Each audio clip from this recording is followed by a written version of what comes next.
When I do the knee cut, of course it's good, but I'm giving him my leg. So if I get this angle, sometimes I can be controlling the pants, the collar maybe, and I can just dive straight into this tripod position, right? My hand wants to go around the waist and grab, and my shoulder wants to stay low. I don't want to go close to the knee. I want to be closer to the ankle, and first we just walk in pressure, right? The goal last week was to get around those toes, beat my partner's foot, going around it, so we can start getting to a good hip position control to work on passing, right? But I've been having you guys work now on not being able to pass, so running into those toes and coming back. I need to make sure that when I come back, my knee that is going to go in is the same side one. So I'm not doing cross knee anymore. I'm just going to go with my same side knee, and I'm going to go down. Now look at how my upper body is positioned, how low I am. I don't want to land there and bring my chest up. Depending on how I want to try to pass, it could work, but my goal now is to be on the inside space, to be in between his knees. So look at how my ear is going to stay down and how my back leg is angled. Sometimes you don't think of it, but my foot can be here, and we don't realize that that's what's keeping our chest from going down. I can't go down if my chest is up, but if my foot is back like that, I can get low and keep the pressure. All we're gonna work for now is switching to the collar and pressing in. So look at how my knee is gonna slide forward. I'm gonna press, press, press until I'm able to get my chest close to me out and get my head down looking away. Once I'm here, I'm going to keep the waist, but I'm going to let go of the collar and try to give him a big hug. I'm not looking for the collar or the shoulder. I go halfway on his back, get a big grip, and start pulling it back. We could do a back step from here, right? It's something you guys can work on as well. The only problem is I don't want Meow to turn into me. I don't want him to follow my back step and turn into me. So if I were to back step, I'll have to make sure that I'm hovering over, and every back step, we're going to talk about this later, I hover over, make my shoulder heavy, and then when I land my hip, I don't go sideways. I go high up towards the shoulder so I get heavy, right? But I don't think this is a good position to do this because it would allow him to kind of turn into me, push me away, and create space, right? So we're going to work on staying square and passing. How? Same thing. I land inside of my partner's leg. I press in until I'm able to hug his head tight. And now look at my left knee. I'm going to go below his knee line, and I'm going to pull my heel in. This allows me to pressure onto me heavy. It prevents him from turning, getting the frame inside, and now I can start getting this foot to step inside and use that to just clear over. And if you notice, I never let go of that shin. I keep using that to prevent him from coming back and recovering, right? So again, we start on the outside. I create this angle. Bottom person, give a good reaction. Close your elbows to your knees. Block that space from you not to pass. We're gonna work same side hand grip, and look here. Of course I would want Meow's foot in, but for him to give me a good reaction, keep your toes active. So as I'm landing here, he's gonna keep those toes active so that I'm not able to beat them when I'm walking, which is gonna force me to go down with my knee, staying heavy, grabbing the collar, and now stepping behind so I can press, press, press until I'm tight enough that I can start going around and getting a big hug. My knee goes below his knee line, and my foot just follows. This gives me a good angle, prevents me out from turning in and actually getting the frame, and now I can start using this foot, just take a step in, and then start clearing it out too fast. Okay, so we're going to work on that a lot, guys, so even if it's a little complicated now, try it out a little bit, and then as we give it a little feel for it and we add some other reactions, it's going to make it a little easier. Okay, let's go, guys. Partner up. 1, 2, 3. More what we're fighting for, right? So some of you guys are getting confused on the setup. Think of it like this. When we're using the knee cut, the scenario is more my partner's knee being vertical so that I take advantage of that by keeping my head on the inside,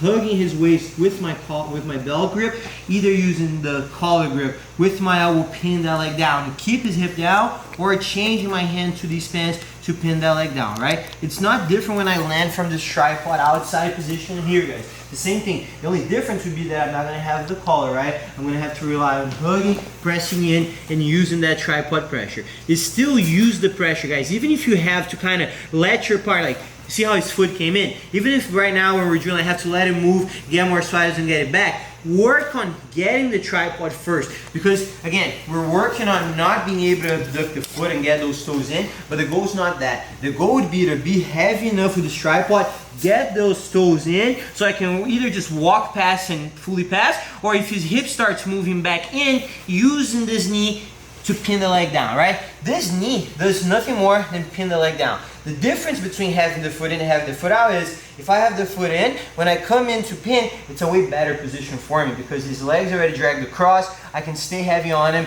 and use this to complete the full pass, right? The biggest difference is if the toes are out when I'm doing that and I'm coming back to that knee, now I still have to be very tight on the inside. Why? If I give him room, if I slip my knee out, or if I keep my head up, the frame comes in and I have to start it all over. So when your guys are coming in with this knee, have this knee go down onto the ground. So see how my knee doesn't stay on the thigh? It goes all the way through. But look at how my back leg is posted. I'm not down. I have it far out. Why? Having the foot far out allows me to first not lose the position. It's the most important. I'm going to run into resistance. Here we go. I got to stay. Now, I can stay low with it because of my foot and chest position until I'm able to go in enough where I can hook, right? Now, why did I not change my left leg angle up to here? Because if I'm still fighting to get close and now I move my knee out, look at what happens. I give his hip room to move. I need to be straight forward until I'm able to get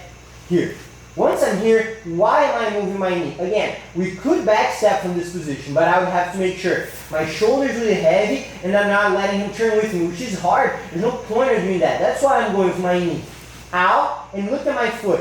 This is a common mistake as we're learning this, but try not to go down the leg. Me going down the leg doesn't do anything. I'm just moving his leg out, but I'm not putting more pressure. Look at how my leg works. Knee goes from over or above the knee line, below the knee line. Now my heel pulls back.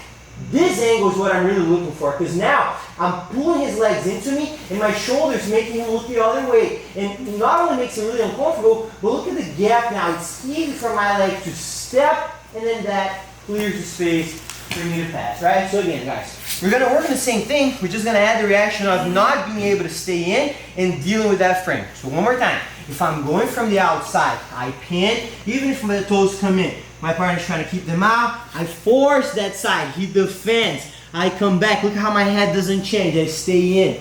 Grab the collar. Knee goes all the way down. And I press. If I'm able to succeed here, look away and hook. A lot easier to pass. I'm just going to go again. Close the space. Open the knee. Find the angle. Take a step. The problem happens here, guys. A lot of times when I still have the collar, what's going to happen? He's going to make room. Shin's going to come in front of me. That's where we're going to start needing to act, right? I want you guys to work two kinds of backstep. On both of them, I'm going to try to first, before just falling, this is a very bad backstep, I want to try to hover. Why do I hover? I bring myself up high and I bring my elbow in the angle that I want. I don't want my elbow sideways, I want it over the shoulder like that. Now, just look at the long step first. Over, head, in, elbow down, step my leg back. If I'm able to block the bottom leg, I can fight to just pass to this side. But a lot of times, what's going to happen? My partner is going to move himself away. He's going to bring the bottom leg back inside and recover the guard. Recover the guard. Recover. Yes. And he's going to recover, right? So when we're long stepping from here, a lot of times I'm going to long step to go to the other side. So how? I know when I'm going to lose this battle, right? I'm here. I'm low. If I start feeling his knee coming in, bring your knee like your shin. Yes. I'm going to go hand on the pants. Hover over. As soon as I land, I'm going to turn back into him. Because now I have my chest, my head on the chest, I have my hand pinning the leg down, and it's easy for me to go over to the other side. Don't even stop there for too long. You land, turn back, and go over. So let's focus more on this. We're going to go. Find it, force that side, he blocks, I come back in, my head stays. Fight for the collar. If I can close distance, good. If I start losing, look at my hand. Top of the pants, hover, big long step, head still fights to go in. Because now it's a lot easier to have my forehead. The way it should feel like is like I'm driving my head and I'm pulling his chest into my head. Now, easy for me to get over. It doesn't need to be a big hop. Just run over to the other side and finish there.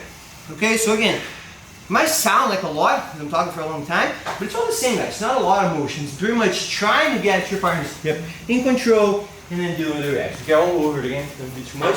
Just work with that, okay? So, 1, 2, 3.